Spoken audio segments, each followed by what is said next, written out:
hello, and welcome to the Aristotle Full Throttle program. I am Neil deGrasse Tyson. And I'm Batwoman. And we are here, high up among the cosmos, where, in my opinion, Batwoman, you belong. And Batman, for that matter. Well, Neil deGrasse Tyson, Neil deGrasse Tyson, your advances, however inappropriate, are unwelcome. They're unwelcome. They're unwelcome here.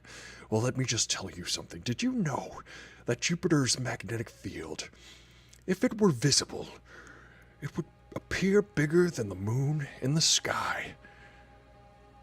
I didn't know that. That's actually interesting. Yes, and did you know that the hottest surface temperature is not Mercury, but Venus?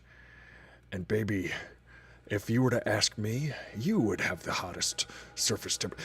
Listen, Neil, that's where it stops. You gotta stop right there, okay, Neil? You're being inappropriate. This is post-Me Too. I don't accept that type of behavior from people, okay? I'm just trying to say that if your magnetic field were visible, it would be brighter than the sun. Neil, the badass Tyson, how many times do I have to... Hey, baby, I know I'm Batwoman, okay? I'm not your baby. Point taken. I apologize. Okay, well, I don't forgive you yet. You know, Neil deGrasse, why do you wear that hat? Well, I'm just trying to emulate one of my heroes, Galileo. Galileo. More like Galileo. Hey, it's me, Ripley. And it's me, the alien. Hi, Ripley. Listen, alien, nix that cosplay. Welcome to the chat room. Welcome to on all the platforms. This is the Aristotle Full Throttle show. Yeah, it's pretty cool. We have so much fun here, right, Ripley? Will you just back off? Will you back off? Why? You're just a little bit too close with that pharyngeal jaw of yours. What? You don't like my pharyngeal jaw? Yeah, well, you might remember there's a very famous shot of me from Alien 3 where I'm trying to get away from your pharyngeal jaw. It's way too close. Oh, am I too close? Am I getting too close to you? Yeah, a little too close for comfort. You know, you could probably back off and pick up your socks. You leave your socks around. You've got like 14 feet. You leave all of your socks around this whole Nostromo, and it gets really cluttery. It's too much clutter around here. Sorry. Well, you know, Christmas is coming. I like socks. I like big, ugly socks. Can you make me a pair of socks? I know that we're stuck on this alien ship together, and we're on a crash course for home, for Earth. And I know that you're intending on taking over Earth once we land on Earth because you're the perfect alien weapon. But I guess I can make this exception. I'll give you a stocking stuffers of socks. I'll stuff stockings in your stockings. Okay? Yeah. Yeah, that's cool. I like that. Anyway, welcome to the Aristotle Full Throttle show. This is what we do here. We just have silly chats. We talk about movies. Will you back off? Sorry. We talk about movies, and we talk about stuff. We talk about popular culture, and sometimes politics, sometimes... Hey! You're getting too close for comfort. Oh, I'm sorry. I just get too excited.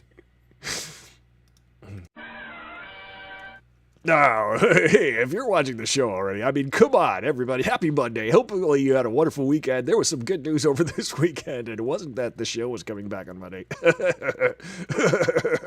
It was that the United States decided to oust the dictator-in-chief, the guy that seemed to be all about himself and not about anyone else, the malignant narcissist that was Donald Trump, has been dethroned. And,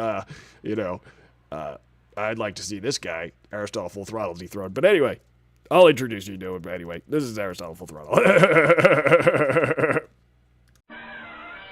Hey, everybody. Welcome. This is Aristotle Full Throttle. This is the Aristotle Full Throttle program. We talk about popular culture and movies and TV shows and stuff. And I like to hang out with you guys every day, 5 days a week at 5 p.m. Pacific Standard Time. Guys, if you're watching on Instagram, you can donate to the ACLU. If you're watching on Facebook, there's a link right there. Usually on the platforms, you can click on the link to donate to the ACLU. We're going to need the ACLU. Sure, we sure are. Am I right, Baby Yoda? Baby Yoda is my co-pilot. Guys, today we're specifically talking about Season 2, Episode 2 of The Mandalorian. And we're going to get into it. We're going to chat about it. We're going to have some fun. What's up, 420 artists? What's up, everybody on Twitch? Guys, we're taking off on Twitch. We're blowing up. We're blowing up bigger than my hair could even imagine. I hope you had a wonderful weekend. There was time to celebrate for a lot of people. For a lot of people not named Trump, I'm sure. Man, oh man, I'm sure he had a great time. It's funny, I saw a good joke about him hanging out in a bunker. It's kind of like Baby Yoda trying to heal everybody. Sorry, I didn't let you get... All right. We're gonna get to you, Baby Yoda. Just you wait, okay?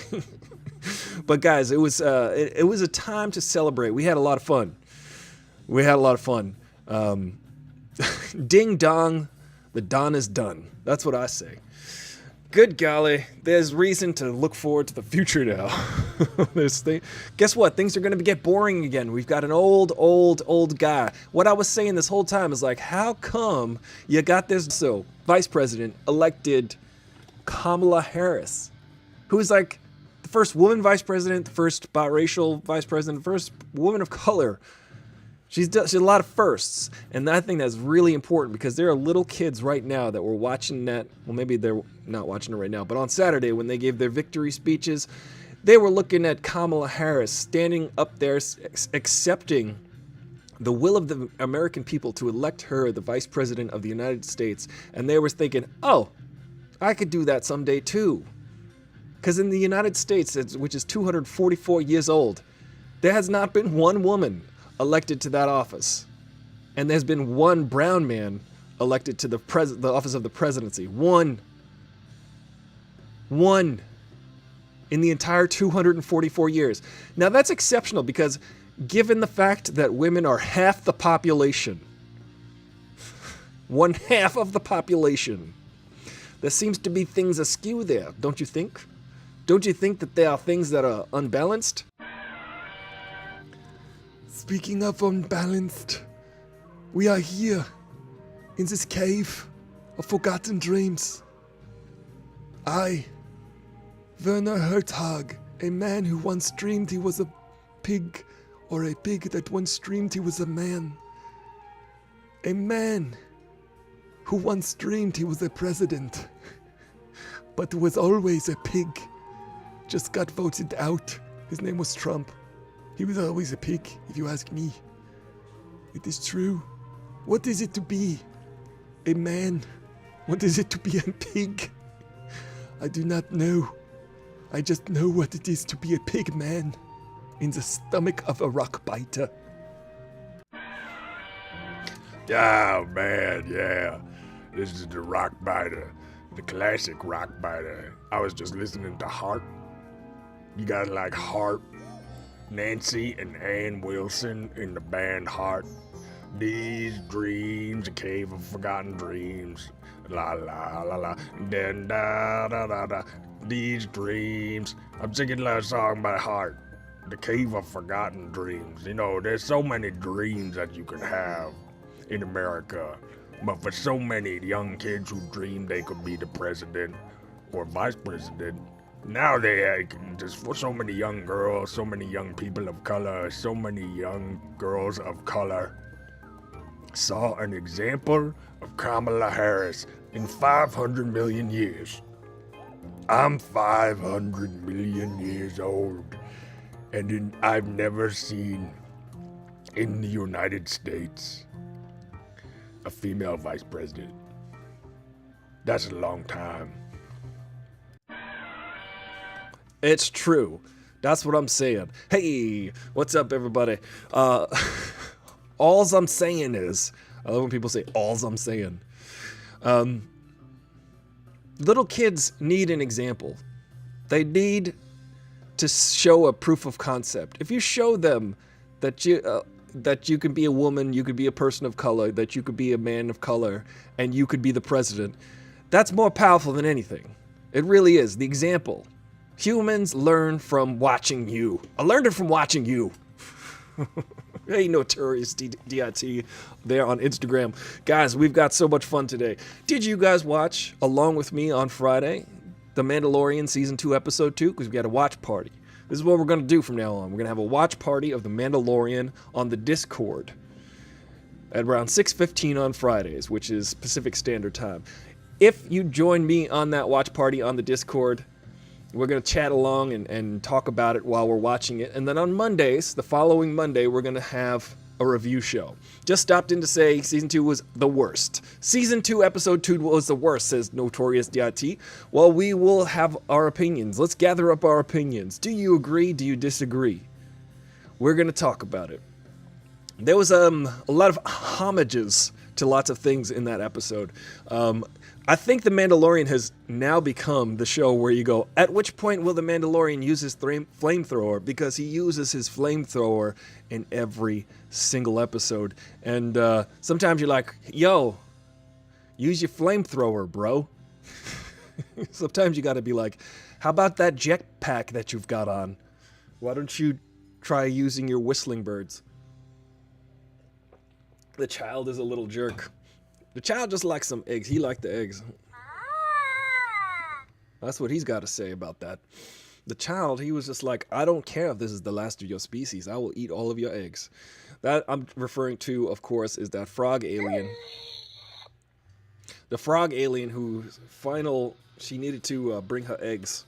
She needed to be driven. She needed to be Uber rided across the galaxy by our friend the Mandalorian. Mando.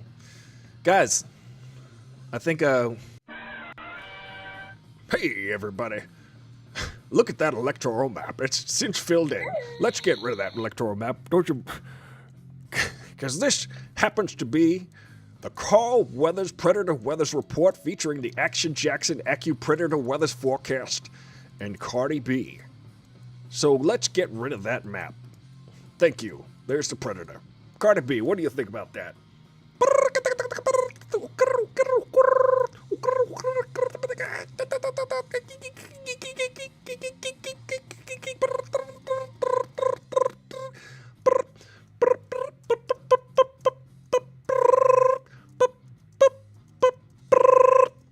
Cardi B, you sound like sonar. You sound like you're a sonar inside of a nuclear sub. Why are you making that sound? You sound like the bleeps, the sweeps, and the creeps. All together. As if you were in Spaceballs.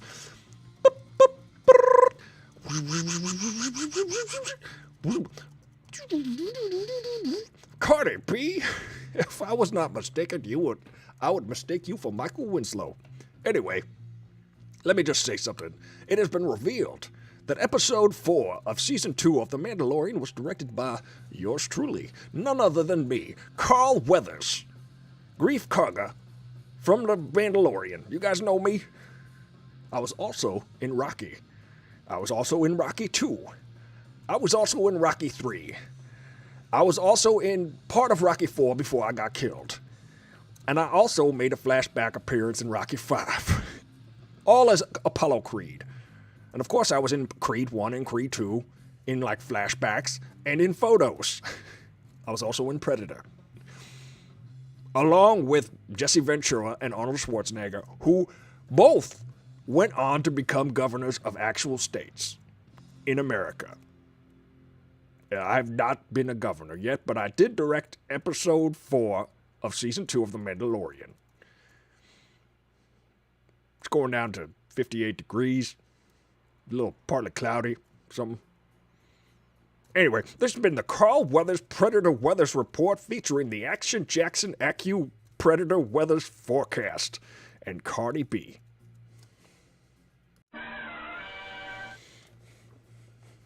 Wow. Did you guys know that? I'm excited. I'm excited to see Episode 4 because I want to see what Grief Karga has to do. It's going to be a lot of Grief Karga scenes, I think. Woo! All right. Chardonnay, what do you think Let's get Chardonnier's opinion. What do you think about Carl Weathers directing an episode of The Mandalorian? Chardonnay approves. He's the barometer. Guys, what did you think of the episode? I thought it was intense. It went by quickly. There were like little alien baby eggs. And then the little... Listen, if we don't remember, we got to recall that little baby Yoda child. This is baby child. This is baby Yoda child. I just decided. Baby Yoda child. That's what your name is.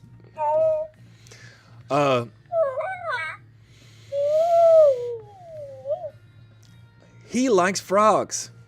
He has eaten alien frogs before. He sees an alien frog and he wants to eat it. Now, the alien frog in this movie, in this episode 2 of season 2, was a gigantic frog. Of course he's going to eat their eggs. He's like, I like frogs. If there's anything we've learned from Baby Yoda child, is that he likes the frogs. But, If you guys wanted to learn from Dr. Baby Yoda Fauci, I could teach you one thing or two, okay? And then mainly, let me just get my glasses on. Hold on a second. Let me just. Oh, wait a second. Are you trying to heal me or something?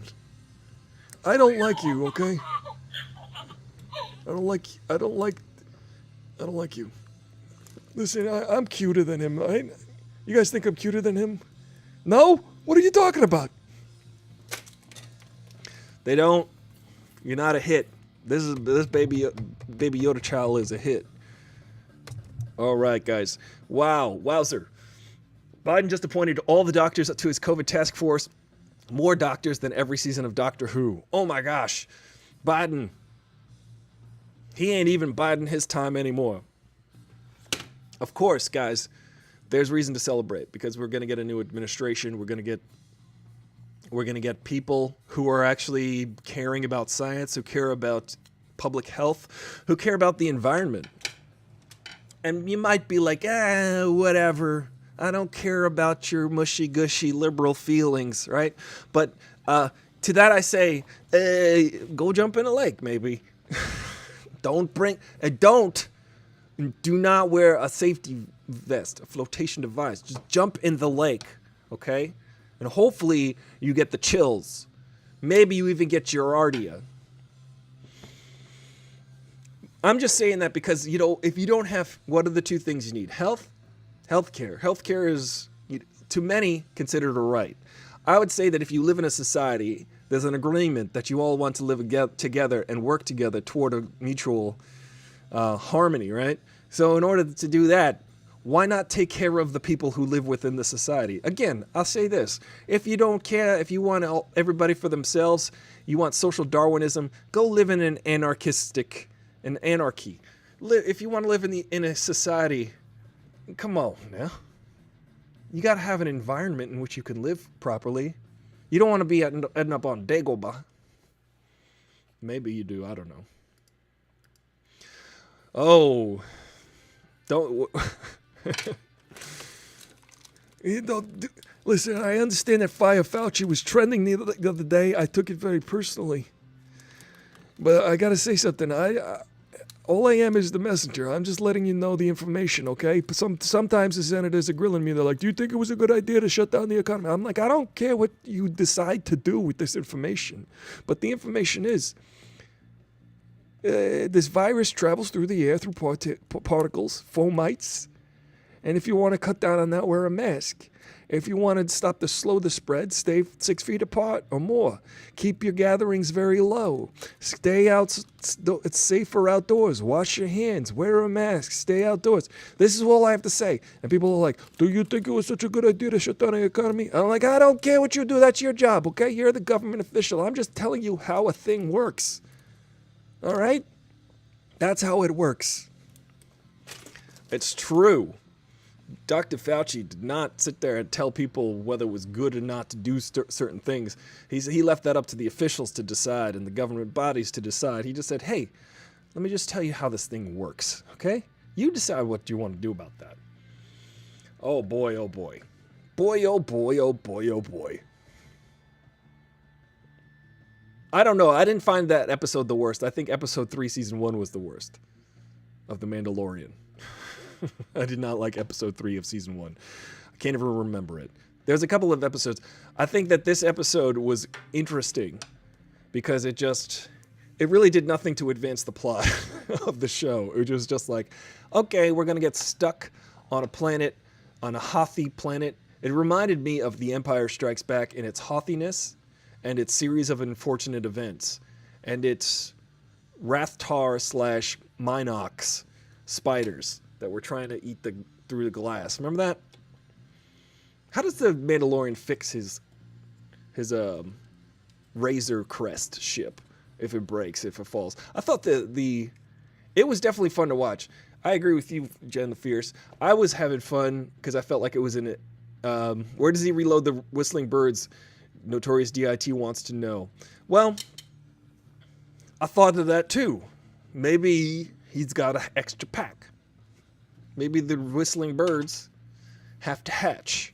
Who knows where he reloads them? Maybe he put it in order. Maybe on his Amazon Prime, he's got to subscribe and save. Okay? He's like, oh, out of whistling birds. Let me press the Amazon button. Get some more whistling birds. Every time he uses them. Because I don't know about that. Because I have a problem with hating people who are artists for their political affiliation and also liking them for their political affiliation. I tend to say, why don't we like them for their art? Like, for instance,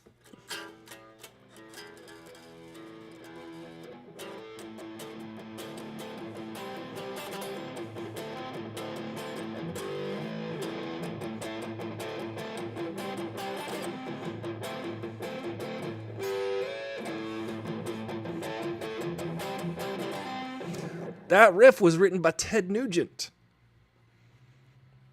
And it's a great riff. K-Griff. Except for the fact that Ted Nugent is a total nosebleed loser.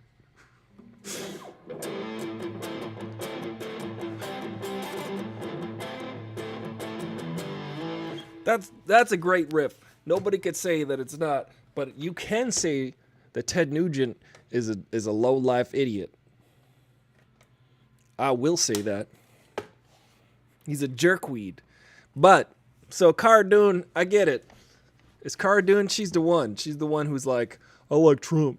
Okay. I don't think you should fire somebody for their political leanings, to be honest. I don't think, if that's what you're aiming at. I think, you know what? You can argue with them, but to exile them and tell them you can stop buying their things if you don't agree with them politically. But, you know, there's got to be a line drawn somewhere. Not everybody can get canceled for things. I just think she's kind of wooden. She's definitely not. I would say fire her because she's not a good actor, for sure. If she's not doing her job correctly or good enough, there's reason. Like Sofia Coppola in The Godfather 3. Dad? That's a deep cut, guys. I would like to thank Ryan Landfield for the astronomical information. He's the cosmological consultant of the show. Let me just say that the sun's core releases energy equivalent to 100 billion nuclear bombs per second. And let me just tell you that you blowing up. Neil, I don't appreciate your advances toward me. I'm Batwoman. I actually knew this already. I'm actually the greatest detective in the face of the planet. Okay then. But can you detect this? A car ride to the nearest star at 70 miles per hour would last 356 billion years. Yeah, and that's how long it would take you to ask me out on a date, because I would never go. They have a tumultuous relationship. I like that she's allowed to be there and not have a love interest. That's true. So I guess I like her character in the abstract. That's true. It's interesting that there's always the love interest angle on every show, on all the things. But it's one side of the coin is saying, hey, that's good that there's no, like, for instance, Rey almost made it to the end of the Star Wars movies without having a love interest. But, Rey Skywalker. She almost made it to the end of Episode 9 without having a love interest. But then, of course, there was an awkward kiss with her and Kylo Ren. And you're just like, but here's the thing. There's two sides to that coin, Jen. Some people, when I was talking to them about Star Wars Episode 8, and I was like, oh, God, I don't like the weird relationship that Rey and Kylo Ren would have. I would talk to people, and they were like, oh, my God, will they just kiss already? So they're watching a whole different movie than I am. They're hoping for all different things.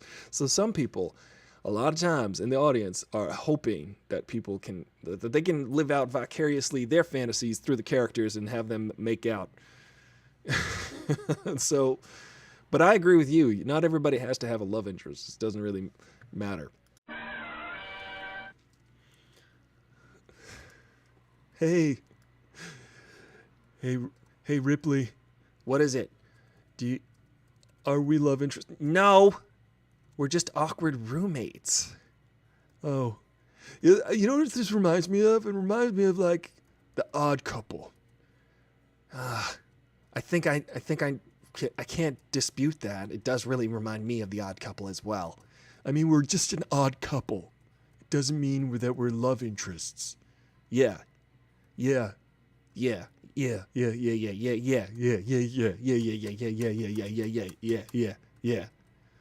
Hey Ripley. What? Why are you so close to me? I just wonder. Your pharyngeal jaw is scratching my. What? Your pharyngeal jaw. It's scratching my ear. Oh, sorry. I'll be over here.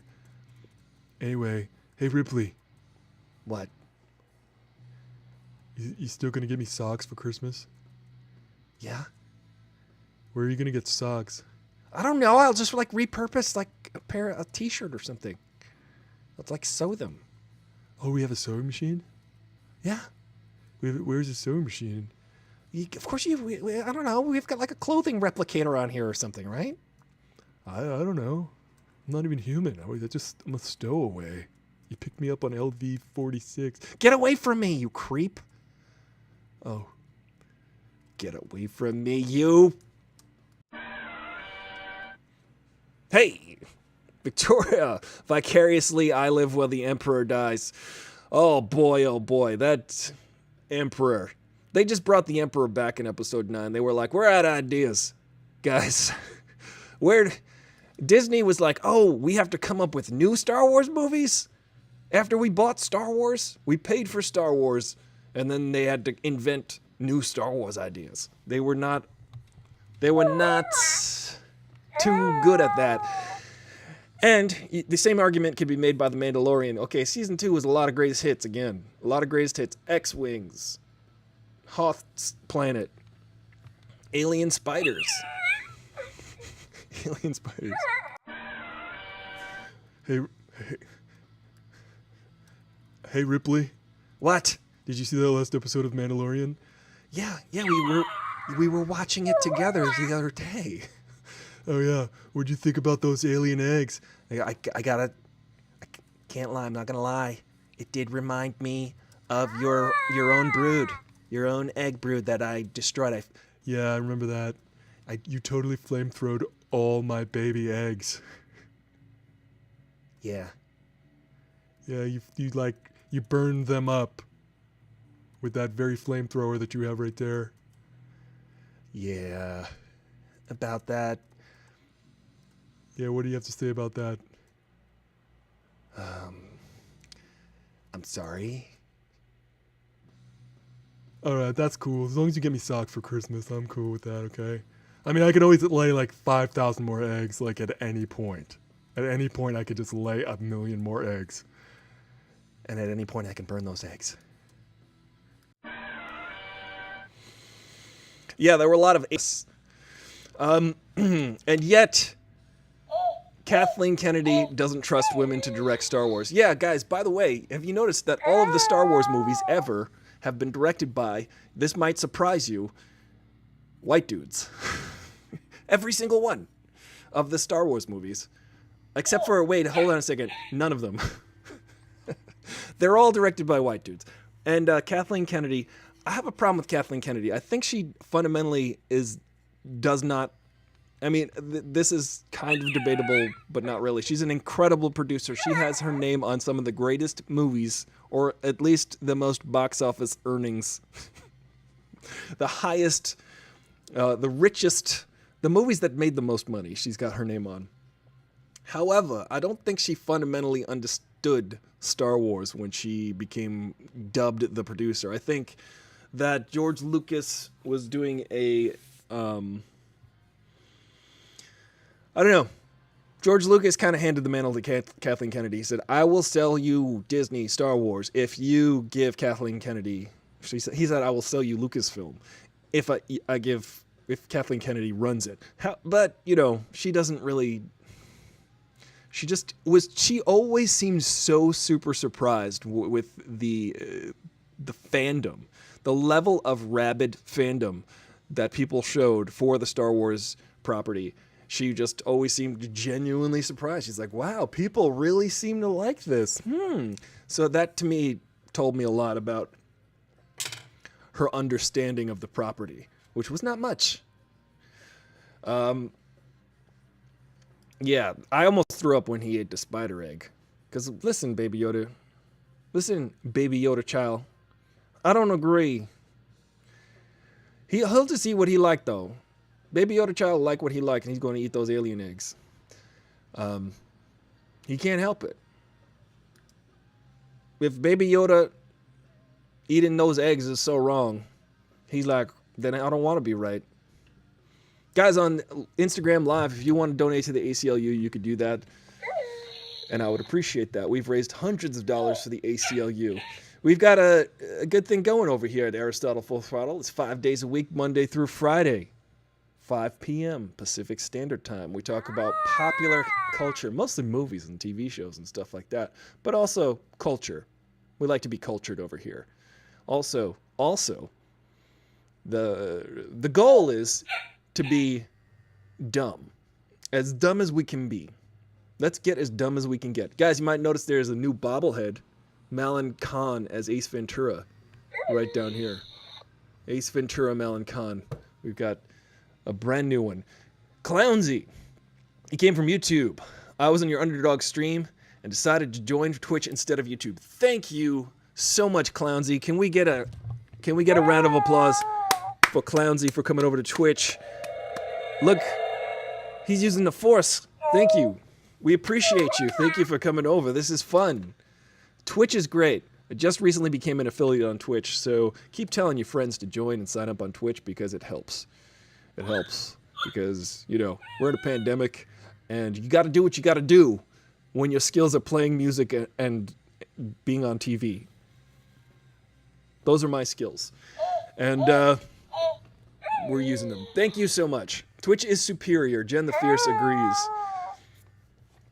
1 out of 1 Jen the Fierces agree. Twitch is superior. But guys, what was your favorite part of the episode? My favorite part of the episode was the X-Wing battle, and also the speeder bike sequence in the beginning was a great cold open. If you remember the beginning of Season 2, Episode 2 of The Mandalorian, The Passenger, it's called, there was a speeder bike sequence that was very reminiscent of every speeder bike sequence in all of Star Wars. It is the greatest hits. I think they're slowly chipping away at a new lore. Do you think that this is the way? When they say this is the way, do you think that that's a good new thing that they've added to Star Wars? Ludwig's hip-hop rendition of the March of the Resistance motif. It was fire. Oh, yeah. Ludwig Göransson is so good. I have a friend who said that he wishes that the Star Wars soundtrack... Now, Ludwig Göransson is the musician who composes the theme. He's a musician, first and foremost, who you will know because he's on a lot of, he collaborates with Childish Gambino, but now he's like the guy to call to be the soundtrack musician, to score television shows and movies. He's our theme song to The Mandalorian using recorders. It's a bunch of recorders. He got a bass recorder. So it's like doo doo doo doo doo doo doo, like that is on a recorder, which is Hans is doing. Thank you for that correction. I think I just heard today Ludwig Göransson is working on something, and let's see, it's something that is popular coming up, and I just heard it today. This dude, he's so he did Creed, the Creed movies. He does work a lot with our man Ryan Coogler. And the dude is he's just like the guy to call right now. Black Panther, This Is America. Yeah, he did. Let's see. If anybody knows what the next movie he's working on is, I know it's a big highly anticipated movie, but I really liked the soundtrack to this episode. Tenet, that was the one. That's already out, so I don't know. They swapped Tenet and Dune. So, yeah, it was him working with... That's right. I saw some YouTube video or something with Ludwig Göransson and Christopher Nolan chatting about the music of Tenet. Yeah, the music in The Mandalorian, I think, is one of the highlights. I think it's just really...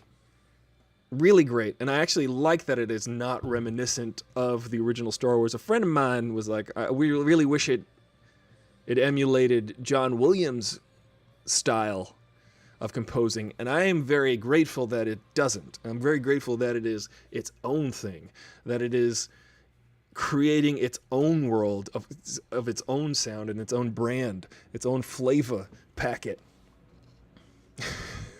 I'm so grateful for that, actually.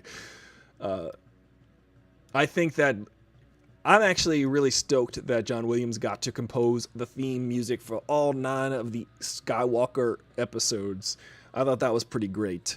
I think that that's legendary. He will always have that, even though Episode 9 is the absolute worst Star Wars of all the Star Wars ever Star Warsed. I'm going to say it. I'm going to declare that now. I was thinking about it today. I always say that Episode 2 is the worst, Attack of the Clones, because it's friggin' terrible. It's almost unwatchable. For me, Episode 2. But it has some valuable, interesting history that came out of George Lucas's head. And I think George Lucas has always, for better or for worse, come up with good ideas to put in his movies and not really know how to direct them well, like Episodes 1 through 3. But... he always has some interesting, good ideas. Let's just say he's always got new ideas. I don't know if they're interesting. I don't know if they're just for better or for worse. George Lucas comes up with some ideas, and isn't afraid to put them in his movies. I think Disney at this point is really afraid to put those, to lean on coming up with fresh, original Star Wars content. They are so good at tickling those nostalgia buttons inside your brain, and so far so good. But come on, let's get a little bit of new stuff. You know what I mean? Let me get some Ludwig Göransson style composition like that, new freshness. Rub some of that freshness on some new stuff. You know what I mean?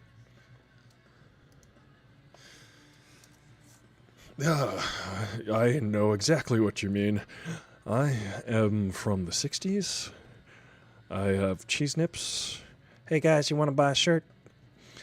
Can you guys hear that? Can you guys hear my shirt talking?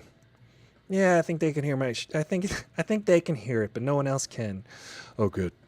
Goody. I am Batman. I'm a little bit drunk. But it is 5 o'clock somewhere. It's 5 o'clock whenever the show starts, and you were drunk way before this.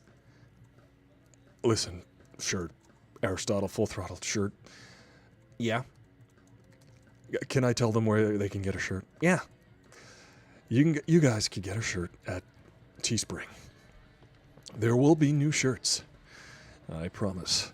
There will be brand new shirts. Yeah. there will be there will be new shirts. I'd buy that for $1. Oh. Oh no. Oh no. Oh no. Hello.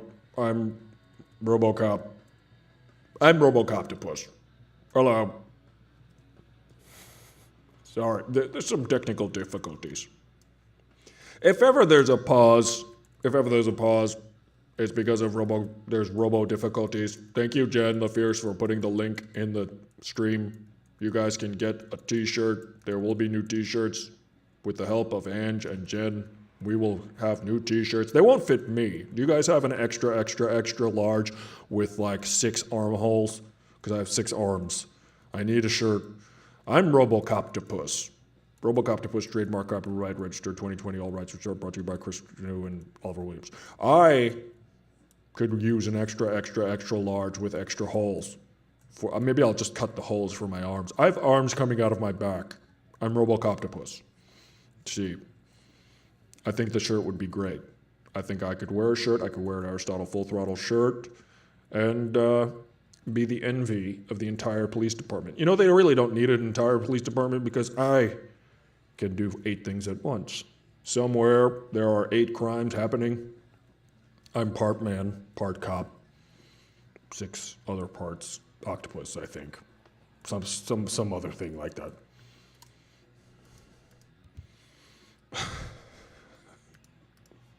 Please put down your comedy. Please put down your comedy. Why? What are you gonna do? I will be authorized to use acoustical force. Acoustic force? Yes, I will be authorized to use acoustical force on you. In what way? You see, I'm made of pure titanium and adamantium and vibranium. I will be authorized to destroy you with my horrible... I'm Ed Sheeran 209. Oh, damn. That's scary. Don't you try. I'll use it.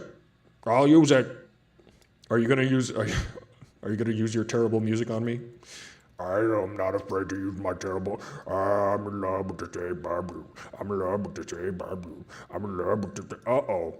Oh my God. It's working. I give up.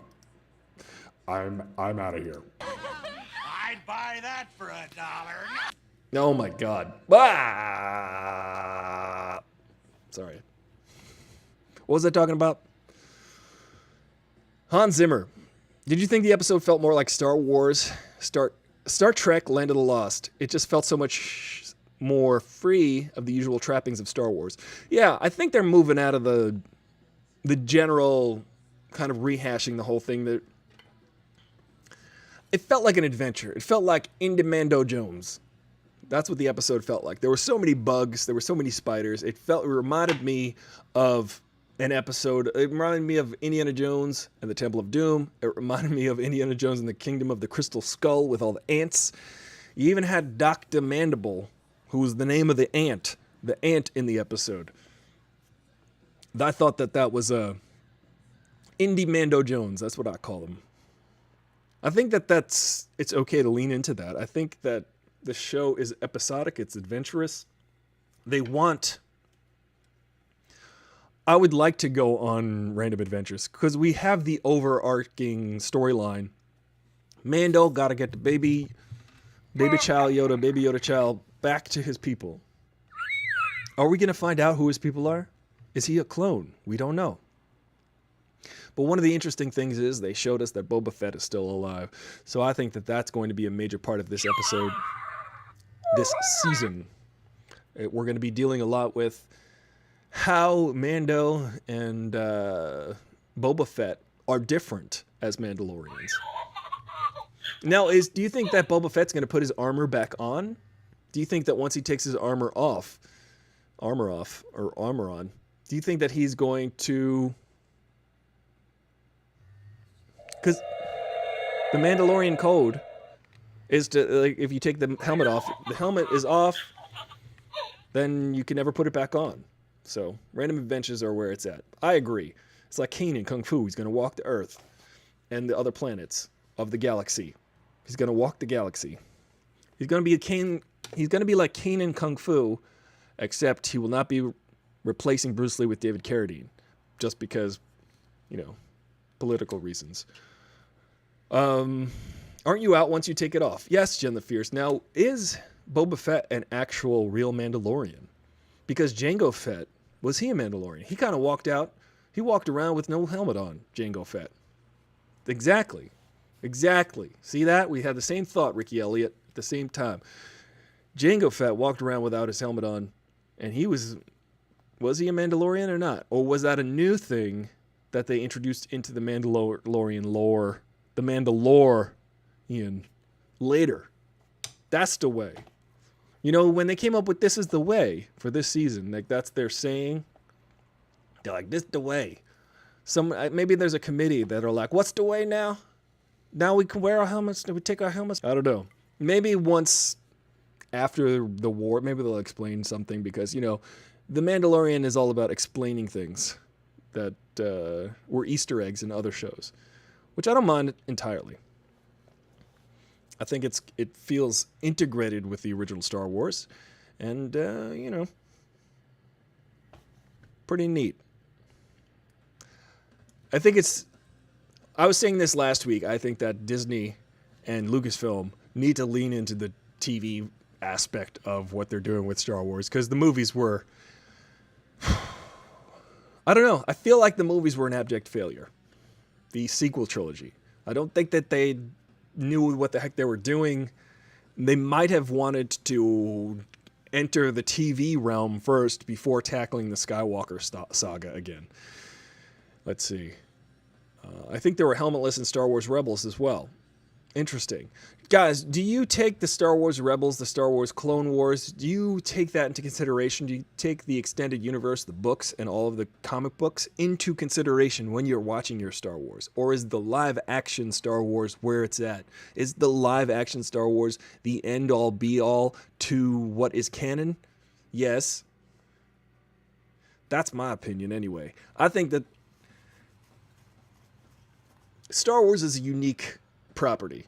It is unique to film, I think. I think that Star Wars, the movies, are what George Lucas originally envisioned as a film, a unique to film thing because of the way you can depict certain aspects of this story. It is a very special effects driven property, and that was the idea behind George Lucas. He wanted to start a Industrial Light and Magic, and in order to do that he was like, well, let me show how you can create visual effects but also write an epic story to support those visual effects. And it kind of reverse engineered. He wagged that dog by making Star Wars actually a really fun and cool, real feeling, or at least real enough to suspend your disbelief, universe, galaxy far away. So we were like, oh, this is a thing we can actually create and achieve. And Filoni being the conveyor of Rebels, the carryover to Rebels from that Lucas-driven world, he's certainly become Lucas Jr. Yeah, I think Dave Filoni has a reverence and a love for the Star Wars, but I think there's a lot of good bits in the books and the comic books and the extended lore and the animation series, but I think what they're doing, which is kind of, I don't blame them, but I also think it's kind of a cheap move. They're really testing the audience with comic books, animated series, and all of the books and the extended lore. They're like, okay, let's just write a bunch of junk, try to extend the universe, and see what sticks. Let's throw the spaghetti against the wall and see if it sticks. Spaghetti. Because, sometimes you need a spaghetti. As I sit here in my cave of forgotten spaghetti, I wish I could throw noodles, pasta, fettuccine, rigatoni, tortellini against the wall. Bronzoni cannot. Lo and behold, I am pastaless. I am penniless. I have no gluten. I am glutinous. Glutenless. It is, hang on. I like balloons. I'd buy that Good for golly, $1. there's something going on. Sorry, my Instagram feed is weird. My Instagram feed is doing weird things. Hold on, Instagram. Sorry, guys, technical difficulties.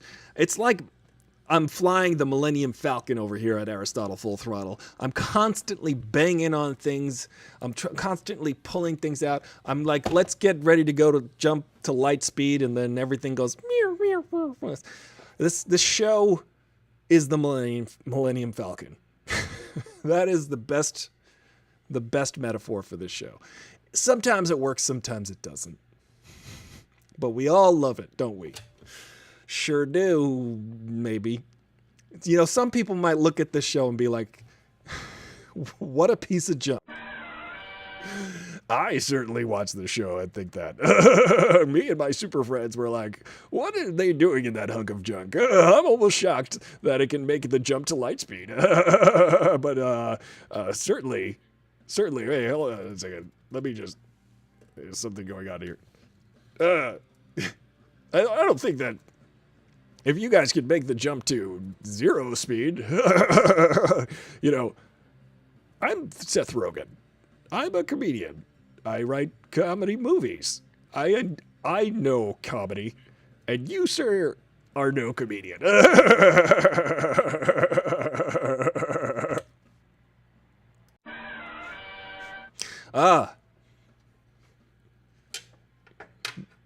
Seth Rogen reminding us of the famous line Vice Presidential candidate Lloyd Benston said to Vice Presidential candidate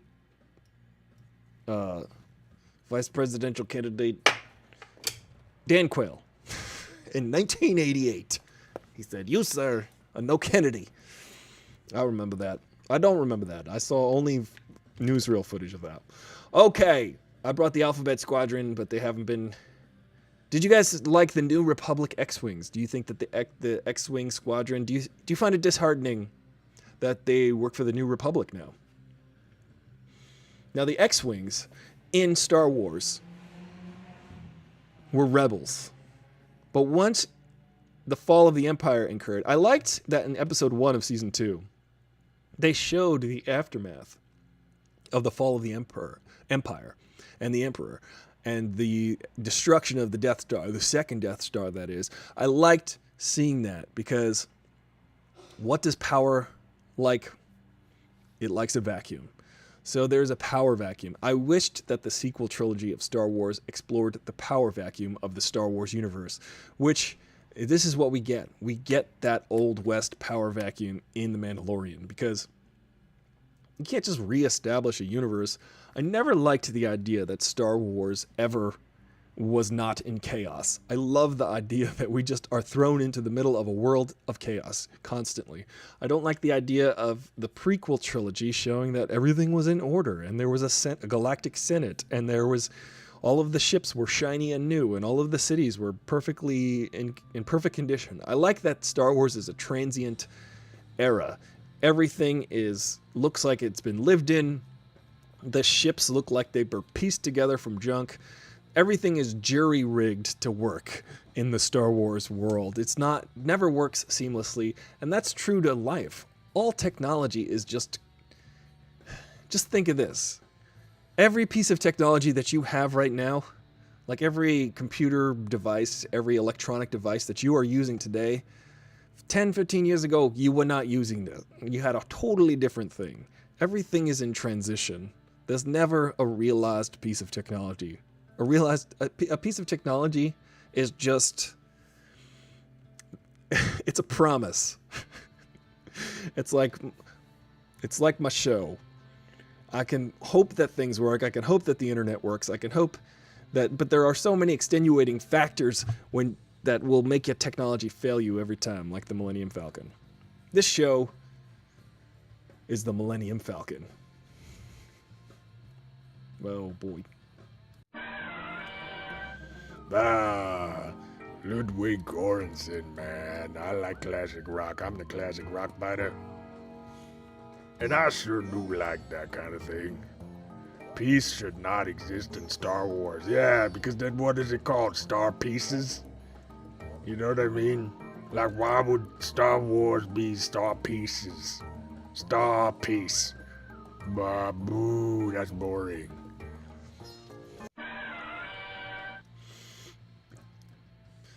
Hey Ripley. You don't have to stand so close. Oh, sorry. Do you like Star Wars? Of course I like Star Wars. I mean, Star Wars is like 80 years old where I'm from, or like 120 years old where I... Yeah, whatever. It's like, I gotta look up where you're from, like what part of the... It's anachronistic, sorry. Yeah. Anyway, Why do you ask if I love Star Wars? anyway, I was thinking like, what if there was like, make Star Love instead of Star Wars?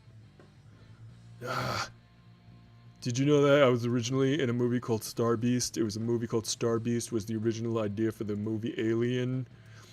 Star Beast. Stop eating my hair. Sorry, I have an insatiable thirst for human flesh. Okay. Well, you can just eat the hair in the bathroom drain then. Okay, In the tub in the shower drain. sure. You can just eat that hair. Fine. I'd buy that for $1. That's gross. Who would eat that hair? It doesn't seem appetizing at all, even if I were an alien with an insatiable thirst for human flesh and blood. Peace should not exist in Star Wars, I agree. It would not be called Star Wars if there were peace. It should be called Star... Did you know in the 80s, Ronald Reagan,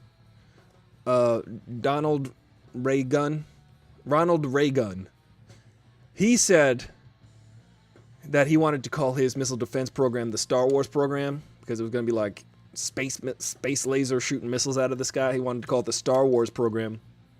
And then George Lucas was like, nah, bro, you can't call it the Star Wars program because I came up with Star Wars, and that's totally not the point, you jerk. It's not about... These wars should take place in movies and movies only. They should not take place in real life. I would never want you to use something that I have trademarked on a missile defense thing. That's what George Lucas said. He also said to Android, I will license the name Droid to you because I came up with Droid. George Lucas walking around everywhere like, I came up with all the ideas for Star Wars. Eat that. You can't really argue with with that logic, can you? George Lucas. He's a pretty smart guy. What we've learned today, guys, is that George Lucas, smart guy, came up with lots of good ideas. When they transferred that to Disney, maybe not so much. I do like a lot of the stuff that they are mining from the comic books and the books and the animated series. But I don't know, personally, I could take and leave all that stuff. Droid Lucas.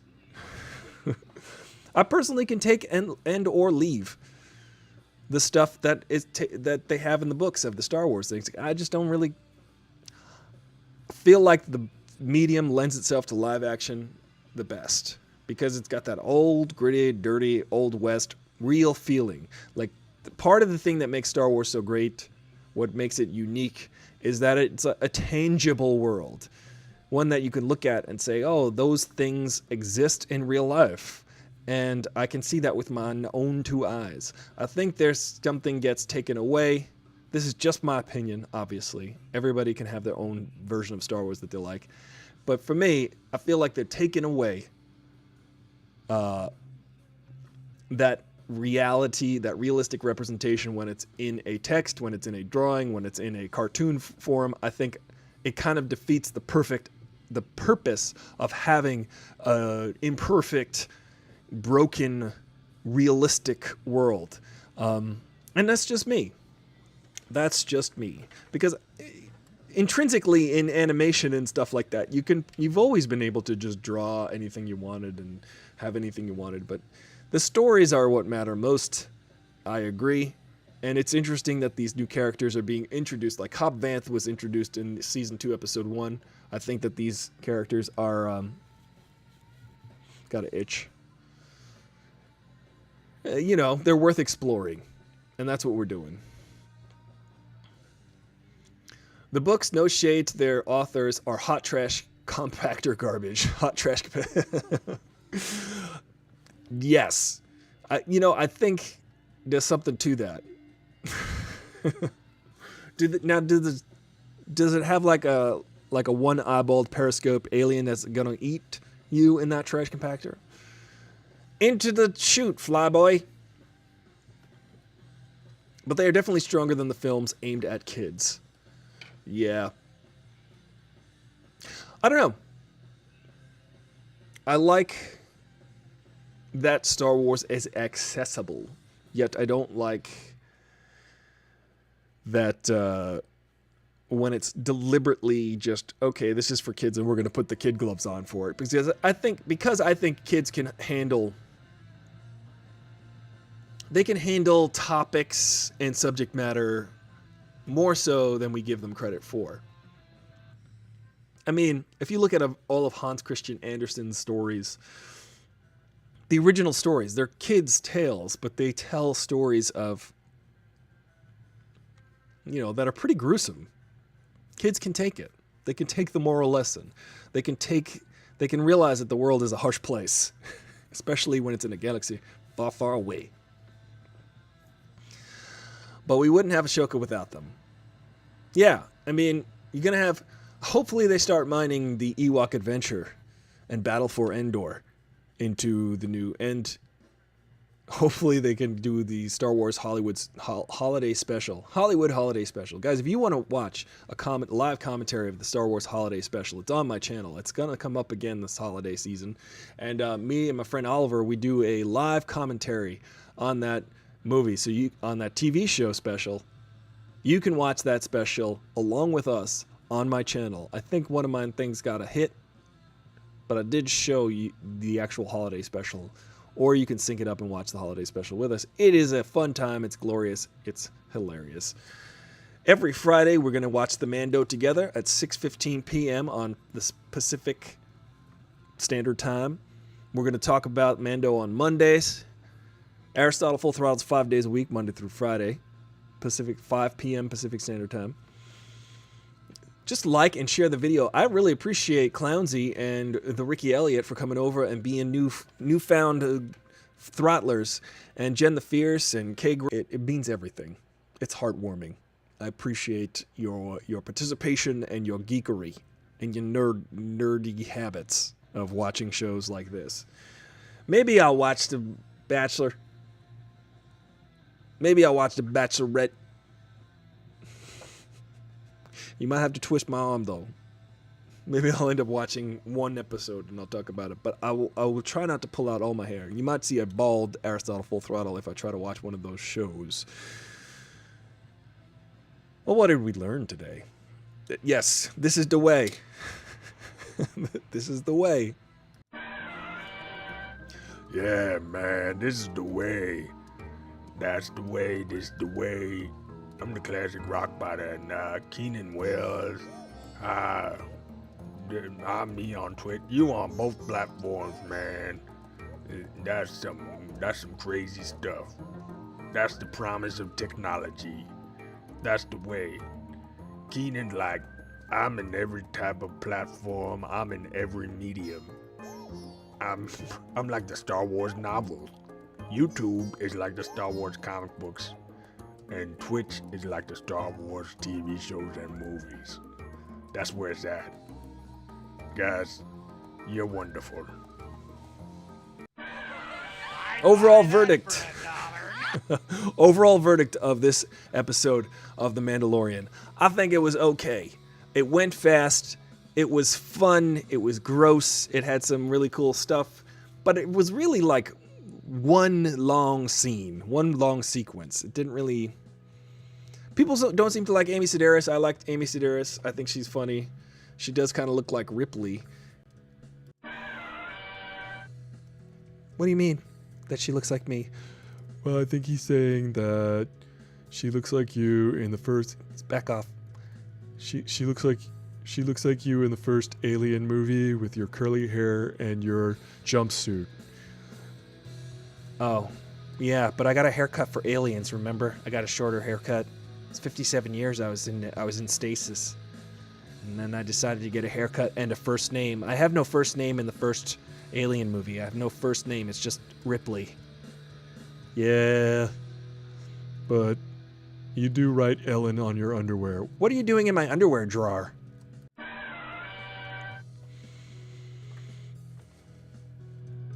It's fun. We learned that the movies, that George Lucas is a genius. We learned that today, Baby Yoda. Uh-oh. He's gonna fall. Do not drop the baby. We learned all of these things today.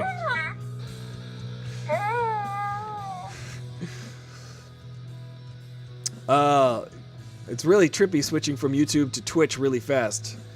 That must be weird. It's gotta be you're jumping between points in space. I'm gonna leave you guys with this. I think we've done it all. I think we covered it. Guys, join me tomorrow when or the next day and the next day. Little baby Yoda sounded like a Furby is more than yes. Little baby child Yoda. This is my magic drumstick wand. We had a wonderful weekend. I had a wonderful weekend. I hope you guys had a wonderful weekend. I had a nice, cathartic, relaxing, good time. I enjoy watching The Mandalorian with you. If you guys want to join the Discord, you can pledge at least $1 to the Patreon, which gives you access to the Discord. And on Discord, we have things like watch parties. We will watch The Mandalorian together and chat about it. If you want to support this channel, you can just subscribe, like, and share. It's very simple. Subscribe, like, and share. If you're watching on Twitter, subscribe, like, and share. If you're watching on YouTube, subscribe, like, and share. On all of the different platforms, it really does help support this channel, and I really am grateful for it. Thank you to Jen the Fierce. Thank you to Ange, who is also not pictured. But thank you to everybody who watches the show religiously, because this is the way. I mean, there's other ways too, but I appreciate you guys doing this way. I'm going to come up with a topic for tomorrow, and we're going to talk about it. It's going to be fun. I hope you have a wonderful evening. Don't eat too much spaghetti. I'm Aristotle Full Throttle, your bro with the fro, and I'll see you tomorrow. Or you can eat spaghetti. You can eat all the spaghetti. You can have so much spaghetti. It's spaghetti time.